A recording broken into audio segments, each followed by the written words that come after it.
Now, I'm going to do something that I should have done last week. We're kind of going to leave nouns a little bit tonight. But something I should have done last week. If you're just tuning in tonight and you're saying, what are we doing? We are doing the basic introduction to Greek. And unlike what we did when I taught Hebrew, I did basic Hebrew here on the set, and then we did a classroom, which I may or may not do, but this is by no means exhaustive. It's just the nuts and bolts to be able to kind of get you going.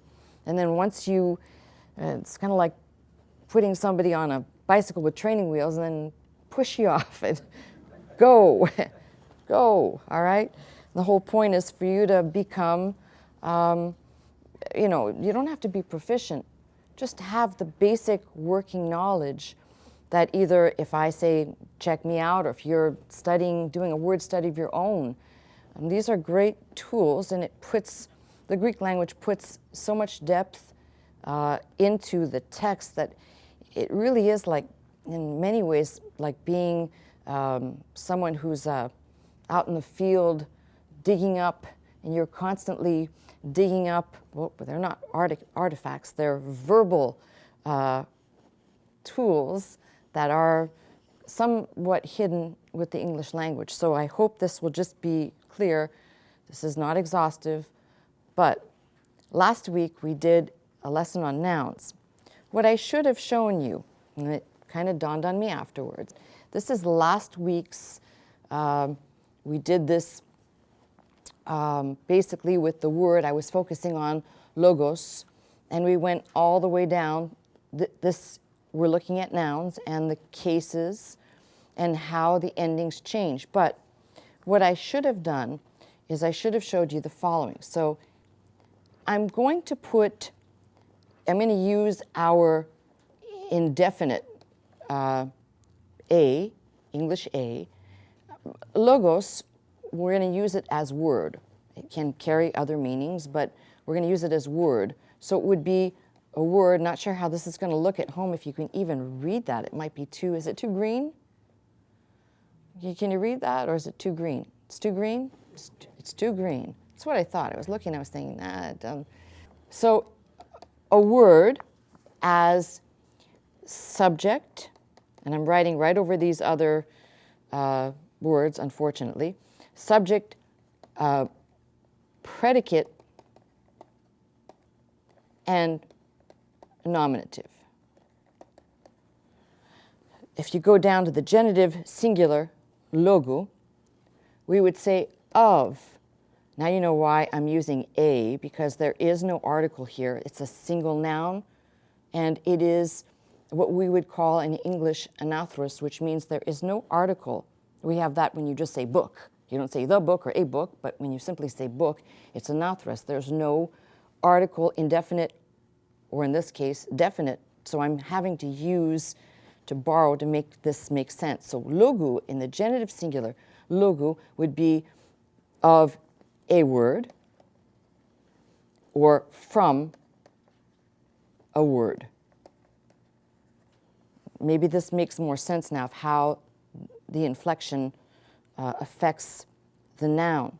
So we have here logo, and in the dative, it would be to or for a word. As you see again, I'm using that helper a, or by or with a word. In the accusative, a word as the direct object. You go to the plural, logoi, words, as again, as subject or predicate nominative. Logon, of words, just plural now, of words or from words. Logos, to or for words, or by or with words. You could even say in words, but that would be strange. You'd actually have to use the little helper in, the little particle in. And logos, words, plural, as direct object. So that's what happens when you're using the case system, this highly inflected language. Essentially, we're just looking at nouns, and tonight we're going to touch on the article, and that'll help us put things together. But you can kind of see when I tried to say it's not like a verb and it moves. However, what we're going to find as we get into tonight's lesson is that when you place an article in front of the noun, the Greek noun, and we're only dealing with one article in the Greek, and that's definite, the, like the equivalent of the English the. There is no indefinite article in the Greek, indefinite in English, a or an. So many times when we're translating something from the Greek, you have to add an indefinite article. It's not there. For the sake of translation, I think I will show you tonight an example, possibly. But as I just said, in English, you can name a noun, book, camera, car, and if there is no article, indefinite or definite, anathros. There's nothing before it. So we might do well to just kind of throw the idea of, although I used it as a helper right now, A, to explain the nouns, just throw the idea out and focus right now on definite article, the. So this is what happens. Let's go to a new page. And I'm sure this is very legible after I've scribbled all over it. Okay. So the first thing is the article placed in front of, most of the time, there are exceptions, but the article placed in front of the noun must agree in gender, in case, and in number. So those are the two things that go together. Now, I think I just, somewhere in here, there it is. I was thinking, did I erase it? All right, this is a paradigm of the Greek definite article. And what I've done is you've got masculine, feminine, and neuter, or neutral, but neuter is the proper way. And so let's put a line right here, because this is all singular and this is all plural. So just take a look. It's not necessary, at least right now. I think they're putting these up online, so you'll have a chance to look at it, see it again. I just want you to get a feel for what these look like. In fact, if the director wants to camp out on that, and for the folks that are wanting to write it down right now, just the director will stay on this long enough that everybody can, if you're wanting to jot it down. And of course, the same thing, as I just said, if you have a masculine noun in the nominative singular, you're going to be using the masculine article. And so it's quite self-explanatory. And then when we put them together, that's when the magic happens, which we're not going to do tonight. I just wanted to introduce this because I wanted to keep this a little bit more simple. Because I think sometimes I like to get into detail, and then the people that I really want to, just focus in, they're overwhelmed because it's too much. So I'm trying to piecemeal this out. So if you're copying it down, I'll give you another minute or so, and then the director will come back to me. While you are writing, or if you're writing, a good exercise is if you wrote down the paradigm that I just scribbled on, the one that said logo or logos, graphe, and ergon, those words, if you wrote down the paradigm, you might be able to kind of distinguish. We're looking at, of course, last week's nouns were first and second declension. We haven't touched on third because that my goal is to do that in the next lesson, is to put all the articles out there with the nouns, first, second, and third. So it's almost like we'll review it a little bit, and then we'll start putting the articles together to just show how they are in agreement. Apart from that, there's really not too much else to say. Luckily, you're pretty much looking at what is the in the Greek. All right, now comes the freaky part. And I really debated whether or not I would do this because, oh boy, it's the thing that I have to tell you, but if you didn't know it right now, it wouldn't affect you in any way, shape, or form. But if you're going to continue learning, or if you bought a Greek grammar book, you would want to know this. So, the Greek is very heavily inflected as a language. In the Greek, you have accents. So, I'm going to try and do this as simple as possible. When you do, in English, when we break up for syllabification, we break up syllables in a word, you have to sound out the word if you're not sure. There are rules that apply, double letters, split down the middle, those things in English. In the Greek, we're not going to be dealing with syllables per se, but what needs to be understood is that the last syllable, I said per se, I know I lied. The last syllable of a Greek word is known as ultima. Ultima. Think of ultimate or the end, okay? That is the last syllable in a Greek word. The next to last is called penult. That's the next to last.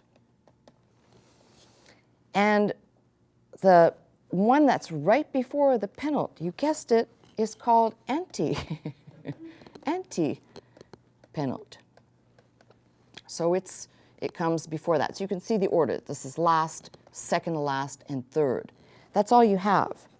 But there are some rules, and these are kind of freaky because if you don't know these rules and what this means, you won't know where the accents go. And there are 3 accents that matter. They are acute, I'll touch on these, I'll actually make a little diagram, acute, grave, and circumflex. These 3 actually matter probably more in an advanced way, but they matter because, as I said, if you were to buy a Greek grammar book, I find there are many tools out there if you want to buy a book. The problem is a lot of times there's terminology being used in the grammar books that assumes that you would know what this is. I found that with Hebrew as well. This is why we ended up using Ross's textbook, and I told you it had some issues. We navigated through them. However, almost all of the grammar books don't take the time to explain. So they go immediately into syllables and they start talking about ultima, and if you don't know what that is, you can't go, your mind's going to be glued there, like what happened here? So let me give you a few rules. Only the last 3 syllables of a Greek word may be accented, and we just looked at it, ultima, penult, and antepenult. 3 types of accents. So it's pretty simple. Acute, which is this accent, may be placed, here come the rules, may be placed on any of the last 3 syllables, may be placed on the antepenult, this guy here, only if the ultima is short. I know. I knew you were going to hate me. You're going to be like, I hate you. Last of these for acute, when found on the ultima, which is the last syllable, with other words following without intervening punctuation, it will change into an accent which is called grave. And that is this way. So it's important if you're trying to distinguish what's going on. I just told you. Luckily, those are the only rules you have to know about acute. But wait, there's more. Grave, which is an accent placed over a letter facing this way. So acute goes this way, grave goes this way. May be placed on the ultima, that's the last. Words must follow without intervening punctuation. That's all you need to know about that one. So if a word, as I just said, that's the only rule that follows that. Circumflex, it's a little squiggly like that. This one has a whole lot of rules to it. May be placed only on the penult or the ultima. May be placed only on a long syllable. May be placed on the penult only if the ultima is short. Like, remember, if you've got combinations like this, or if you've got combinations, diphthongs, but the endings would be short. They're considered short in this case. When used in ultima without another letter following. So, what the heck did I just say? Let's do this. Let's make a box. I tried to figure out how I could make this make sense, and it may not even make sense right now. But here is the lovely box. And let's do this. Acute. We'll put that line like that. We'll put circumflex in the middle. And I'll do the line, a little squiggly right there, and grave at the bottom. Somehow I did that deliberately because the grave is at the bottom. I don't know. I always try and find things that will help us to remember, because otherwise, like, All right. So let's do this, and then we need something like that. All right, let's do this. So let me write under circumflex only on long syllables. Okay? Grave only when words follow without intervening punctuation. So on words without intervening punctuation. Sorry for this abbreviation here. All right, let's do this. And I'm going in the direction that we would find the syllables in words as they appear. So antepenult, right? Because that's the third to last. If we were writing a word and we're writing in Greek, not Hebrew, going this way, penult and ultima. So basically, this would be your last letter and syllable in the word. Does that make sense? It's going the same direction as it's written. So let's do some lines here. The acute, let's do this. Only when ultima is short. We're talking about this here. If the last syllable is short, acute. Penult, it occurs as is, and I'm going across to show you.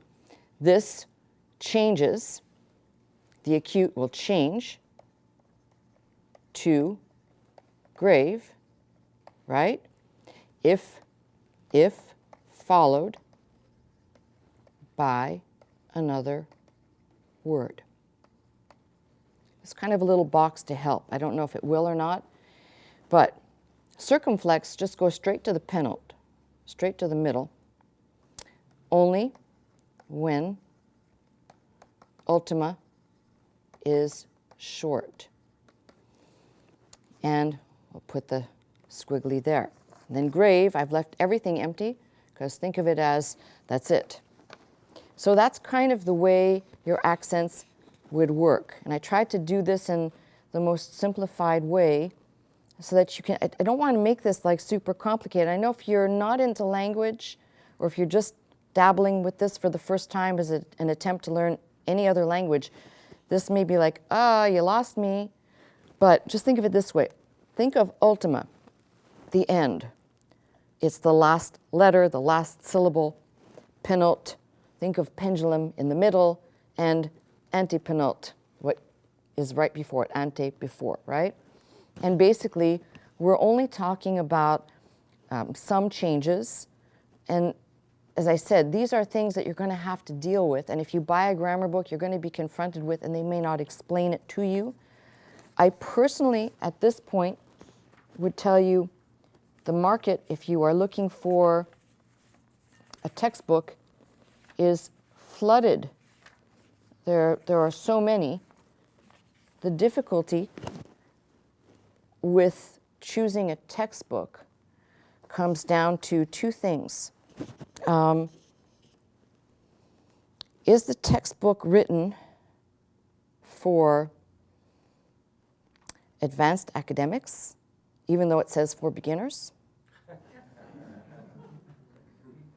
So if you're going to pick a textbook out there, if you're going to, and I don't recommend it at this point until you have a feel, a little basic feel, because once you've got a basic feel, you'll be able to open up a textbook, go into a store or peruse one online, and decide whether or not you are understanding the author's methodology in presenting the language. Because many times, and I'll tell you, I've got shelves of books, probably very heavy on Greek, Hebrew, most of the languages that I would use. For example, I'll just tell you this, in Ethiopic, I, after a while, discovered that the only person I really wanted to listen to, listen to as in I'm going to read his material, is Dillman, because he was the foremost expert, and it's presented in a very scholarly and very taxing way, but laboriously he covers point by point by point. So if you're into pulling your hair out, that's the perfect book for you. But if you were wanting to learn beginners, that has, again, that's a whole, that could have shades of meaning to it. Are you beginner, as in you're going to learn the way maybe a child who's 6 years old is going to learn? And maybe that is the way you learn the best. Some people learn very good with flashcards. And other people, it's the Rosetta Stone type, identifying an image. They learn the vocabulary that way. For me personally, I navigated my way around Greek kind of the way I'm doing with you, which is you get the basics, get out there and start digging, start looking for things. And even if you stub your toe a couple of times, it's okay, because that's how you're going to learn. You're going to probably start with your strongs and use some other tools maybe along the way and find that this doesn't make sense, or why is this like that? But if you've got the noun paradigm, and if you've got the article paradigm, and then we'll get into verbs, and I'll explain much more about verbs. Verbs are much more probably what I call the meat and potatoes of the Greek language. We'll get much more in depth with the verbs, and that'll kind of give you pretty much all that you need to just kind of get out there and, as I said, start digging for yourself. Then there's nothing more rewarding than when one day you're reading the scriptures and something leaps out at you, like you've read this before, but it leaps out at you and you say, I wonder what that really says in the Greek. And you start digging, you find out maybe it doesn't even say what the King James says, which is, that happens, right? You've seen that happen. Or it has something that will even minister even more to your heart. So to me, I know this is a lot of what appears to be analytical jargon of grammar, but it's needful, at least if you're going to make an attempt. And I'm applauding those people who are trying. So there's no such thing as I can't. Everybody can to some degree. Not everybody's a linguist. I saw this when we did the Hebrew lessons. I noticed that there were some people, in fact, I think most of the students came in and everybody thought they knew more than they did, but when we got to the alphabet, that was the first loop, and then it was memorizing the alphabet. And then after that, it was a progression.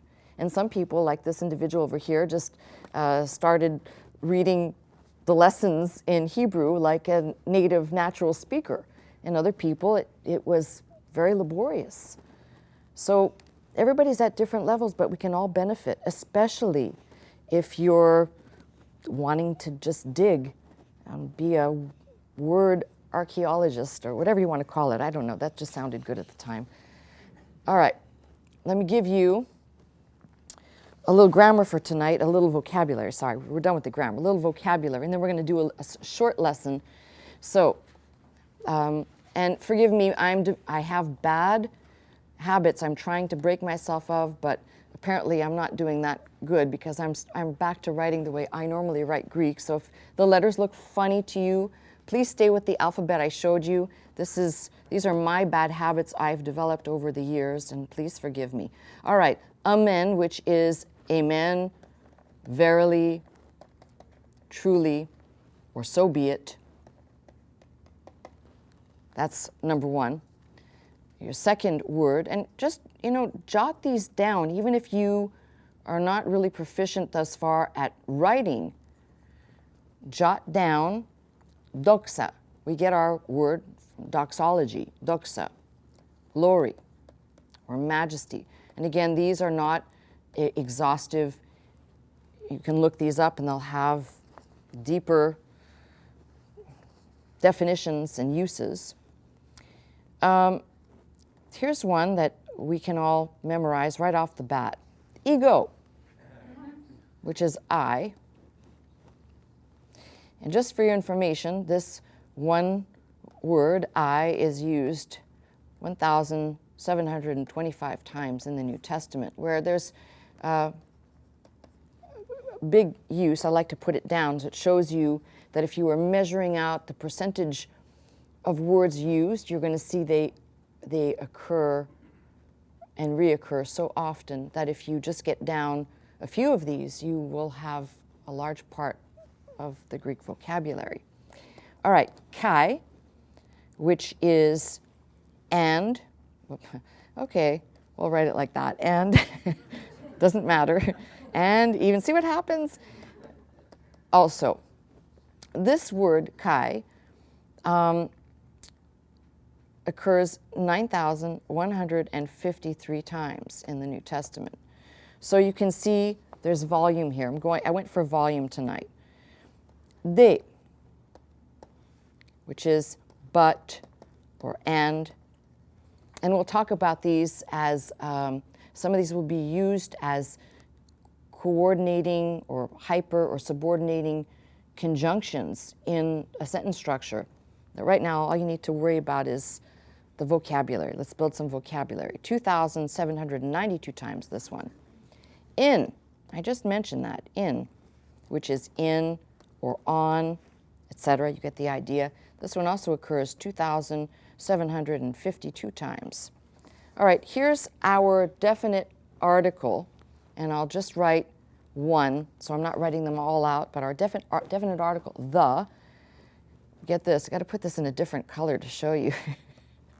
Occurs 19,870 times. I think that's pretty close. If I'm off by one or two, don't hate me, okay? Un or uk. You can also spell it with the k, which is a negation, not. Sorry, I'm just going to fit them in now because I'm running out of space. So let me go back up here. Sorry, it's not going to look pretty.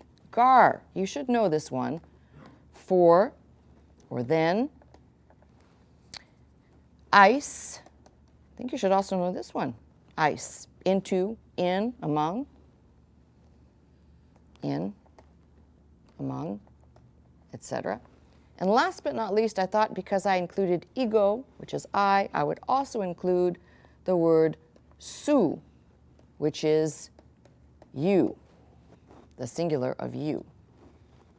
You. Okay, that's your vocabulary. So you have a couple of words to really build on, plus the words I gave you last week.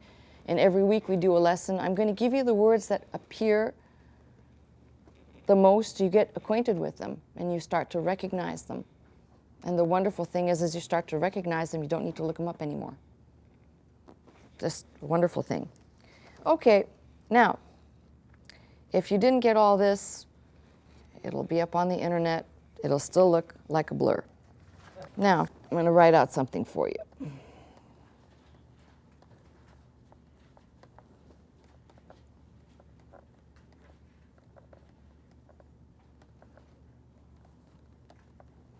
There's no better way to tackle something than, it's kind of like a, don't dip your foot in the water, jump right in, right? And again, I'm looking at my handwriting here and thinking, wow, and I'm supposed to be being a good, good representation here. I'm not so sure of that, but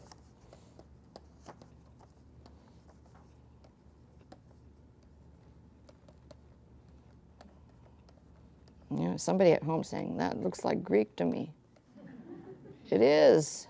By golly, you're getting it. All right. So, couldn't help it.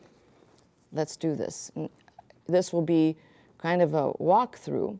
We have here alla, but. Timio. I'm just going to put as it would appear. Aimati, blood. And this is taken straight out of the text, if you're wondering, of 1 Peter 1:19 that I referenced yesterday. Also as. Now here's where you're going to see me do some adding for a reason. So this is, if you're looking at this, this is a genitive. If you were starting to study the nouns a little bit, this is a genitive. So I can definitely say of, and I'm going to leave a space, of lamb, amnu, but I'm going to put, for the sake of flow, a. There is no article here. There is no definite article, but when we translate it, we would need a helper. So we have, in English, we would put an indefinite article. Unblemished, and kai, we just saw this word, kai, unspotted. And here's another genitive, so we can say of Christ. Now, why is this? I chose this really because I wanted to talk about, I wasn't feeling like I wanted to leave the blood just yet, but I chose this because it's very interesting. The way this is written really is it's very different. So if you've heard me say this before, when we've done, and please, if you're listening, don't go, oh my God, I can't follow along, she lost me. But eventually, for those who are interested, we'll do morphological tagging. And that simply means that you look at the text like we're doing right now, and you would say, this is a conjunction that is hyper-coordinating. And why? Because this tells me something about what came before, the reference to silver and gold, not redeemed with silver and gold. So it actually takes a higher road, if you will, when you say hyper. Think that way. Coordinating the two verses, well, I'll refer to them as that. It's a letter, there was no verses, but two verses together. Here, thymio, we have here an adjective. Just to show you a little bit of agreement. This is dative, it is neutral, and singular. That doesn't look very neutral to me. And singular. Blood is a noun, dative, neutral, and singular. Now, right away, I want you to see how precious, even though it's an adjective, it is describing something about this noun, the blood. And the agreement is, or it should be anyway, visible, singular, neutral, dative. Yes? They're in agreement. So that's what you're looking for, agreement. This is a conjunction being used as a conjunction subordinate. We'll get to that much later. Another noun of a lamb, I added the A for help, but again, noun, genitive. That's why we were allowed to put that of. Remember, that's what I just did tonight when I took my logos and I showed you what happens of word, of a word. I had to use that indefinite helper. So we have of a lamb. Now you can see how the noun functions in the cases. Does that make more sense tonight? Good. Because if it doesn't make sense, I've got to go back and do it all over again. We will anyway. All right. Unblemished, which is another adjective, and we'll talk about adjectives too. It is in the genitive, masculine, singular. So again, we see an agreement and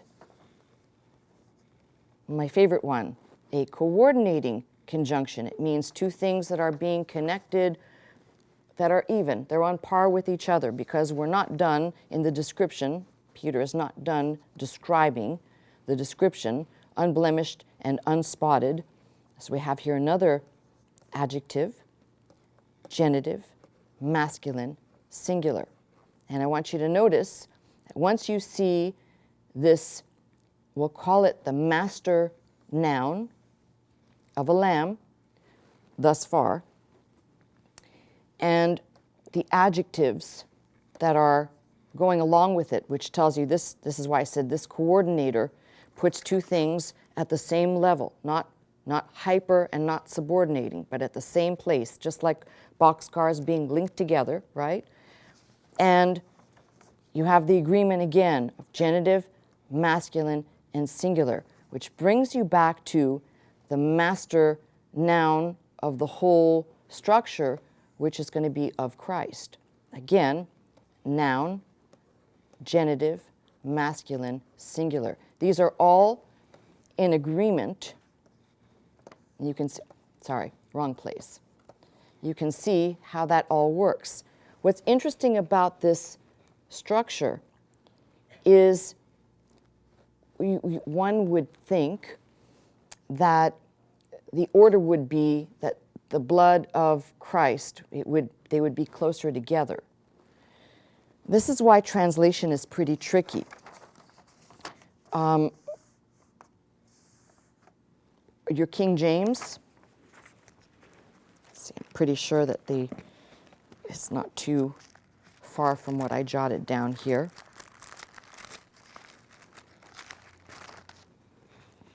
But with the precious blood of Christ. And just as a sidebar, the King James didn't break any rules of translation, even though there is lacking a definite article here. Because we have the proper of Christ, we could easily in translation, because we're connecting the the precious blood, very easily in translation add that, and there's no rules that have been broken there. But you see what happens, the way this is translated in the King James, but with the precious blood of Christ, as of a lamb without blemish and without spot. They rearranged, and it flows, and that's, you're looking for, when you're putting it into a different language, you're looking for trying to convey the clearest thought that the writer or the author intended, not some bias or some personal preference. So this is an interesting example because it's not typical of the way you would see a sentence put together. And that seems to be it's very unique to Peter, this type of, if you're analyzing the different writers, you can actually see style. And this is very typical for him, but it would not be typical, for example, for Paul. So there's that. Now, before we go anywhere, I don't think I had a Thayer's here in my book pile. Don't think so, and I'm not going to keep looking. But Thayer's is another tool. So if you have a Strong's, you definitely probably want to investigate getting one of these if you're going to press on to learn words. This is Thayer's Greek-English Lexicon of the New Testament, Joseph H. Thayer. This one is printed by Hendrickson, coded with Strong's concordance numbers. And why this is important, a lot of people go out and they buy a Greek help, but it's not in line with the Strong's. And then the Strong's is in line with the King James. So if you're using a King James Bible, this works. If you're using an NIV or any other source, it's not going to line up. There are other tools. I'm using this one because I'm using the King James. All right, so what's the goodies in here? What is in the book? What is contained therein? All right. So under this word, timio,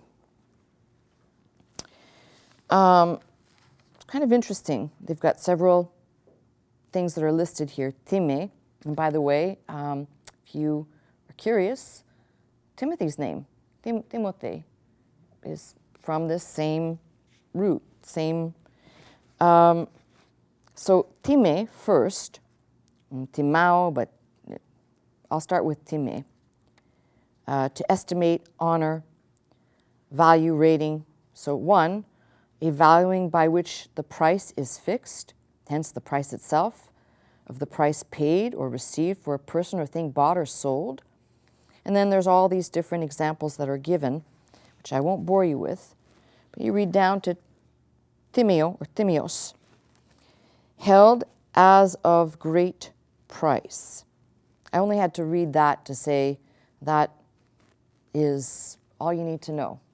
Precious is a wonderful word, and Peter actually likes to use that. He uses it somewhere else of the precious promises, precious faith. I think he likes that word.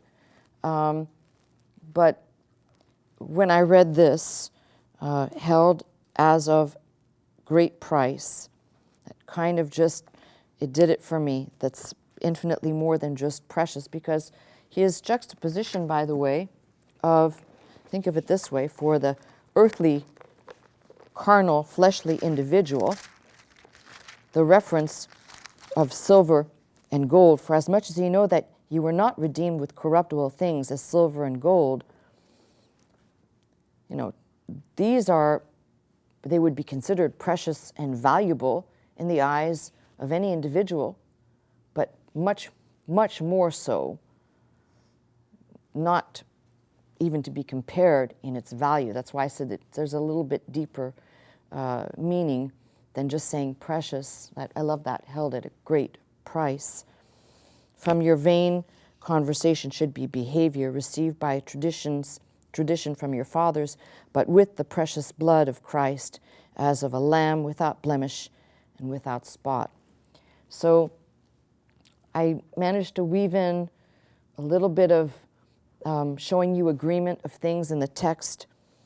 We looked at using a basic tool, and what's wonderful about this tool is you can kind of look in here and find all of the scriptural references where this word may occur.